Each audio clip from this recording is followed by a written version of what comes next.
হ্যাঁ একটা কথার উত্তর দাও। কি ক? তুমি আঙ্গ মারে কত বছর বয়সে বিয়ে করছিলে? কে 10-12? আমার বয়স কত? 22 চলে। ওই হুমুন্দির বাচ্চা, তোর মেয়ের বাচ্চা বাচ্চালে বিয়ার বয়স হইছে চোখে পড়ে না? জানো স্বামীর আগে কেন স্ত্রী খাবার খায় না? স্ত্রীরা স্বামীকে জান্নাত মনে করে তাই পরে খায়। আরে না, স্ত্রীরা বিজ্ঞান মেনে চলে তাই। বিজ্ঞান মেনে চলে মানে কি? বিজ্ঞানীরা কোনো কিছু তৈরি করলে আগে বান্দরের উপর পরীক্ষা করে। দেখো তোমার সাথে আমি আর সম্পর্ক রাখতে পারবো না, আজকে থেকে ব্রেকআপ। ব্রেকআপ? আমাদের এত বছরের সম্পর্ক তুমি ব্রেকআপ করবা কেন? এত কথা বলতে চাই না, তোমার জন্য আমার মনে আর কোনো জায়গা নেই, তাই ব্রেকআপ। মনে জায়গা নাই তাতে কি হয়েছে? তোমার মাথা তো পুরো খালি, ওখানে রাখো। দুনিয়ায় এত কিছু থাকতে তুই মসজিদের মাইক চুরি করতে গেছিলি কেন? ভাবছিলাম আল্লাহর জিনিস চুরি করলে কেউ কিছু বলবে না। আমি বুঝলাম না, ইমাম সাহেব তোরে হাতে নাতে ধরার পরে ছাইড়া দিল কেন? ইমাম সাহেবরে বললাম আজান বাসা পর্যন্ত পৌঁছায় না, তাই সামনে নিয়ে লাগাচ্ছি। বাসায় কেউ আছেন? আল্লাহর নামে কিছু খয়রাত দিবেন। দান অবশ্যই করব, তার আগে একটা প্রশ্নের উত্তর দেন। 1 কোটি টাকা পাইলে আপনি কি করবেন? আমি যদি 1 কোটি টাকা পাই, 4 রাস্তার মোড়ে আল্লাহর নামে একটা মসজিদ দেব। বাহ, শুনে মনটা ভরে গেল। সেই মসজিদের সামনে একাই খয়রাত করব। একটা বলদা সুদা জামাইয়ের সাথে বিয়ে দিয়েছে, মান ইজ্জত সব ধুলোর সাথে মিশে গেল। আরে ভাবি কি হয়েছে? ভাইরে বকাজকি করতেছেন কেন? কি করছে ভাই? অরুণ ভাই আর বলেন না, আপনার ভাইরে নিয়ে বিয়েতে গেছিলাম, আপনার ভাইরে দায়িত্ব দিয়েছে বাইরের লোক জানি খাবার খাইতে না পারে। এটা তো খুব ভালো দায়িত্ব পাইছে, কোনো ঝামেলা করছে নাকি? দামরা হালার পোহালায় জামাইরে জিজ্ঞেস করে আপনি কোন পক্ষ থেকে আইছেন।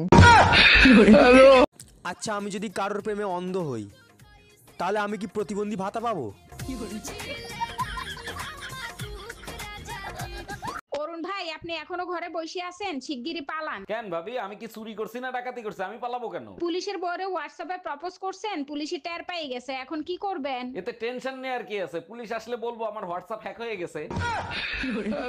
সুযোগ পাইলেই আশেপাশের ভাবিদের দেখো, তোমার লজ্জা করে না? আরে বোকা, লজ্জা করবে কেন? আমি তো ভাবিদের মাঝে তোমাকে খুঁজি। তোমারে মন মতো যদি একটু পিটাইতে পারতাম তাহলে কলিজাটা জুড়ায় যাইতো। আচ্ছা তাইলে এক কাজ করি, ভাবিদেরকে তোমার মাঝে খুঁজি।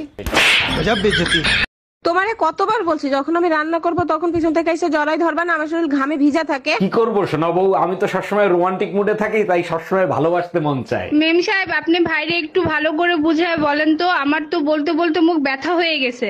এই শুনছো, পাশের বাড়ির ভাই ভাবিরে বাইন্দা পিটাচ্ছে। মারবে না চুম্মা দেবে? মাঝরাতে কার সাথে জানি দেখা করতে গেছিল, ভাই দেখে ফেলাইছে। চলো তো গিয়ে শুনে আসি কার সাথে দেখা করতে গেছিল। তুমি যাও, আমি যাব না, আমারও দেখে ফেলছে।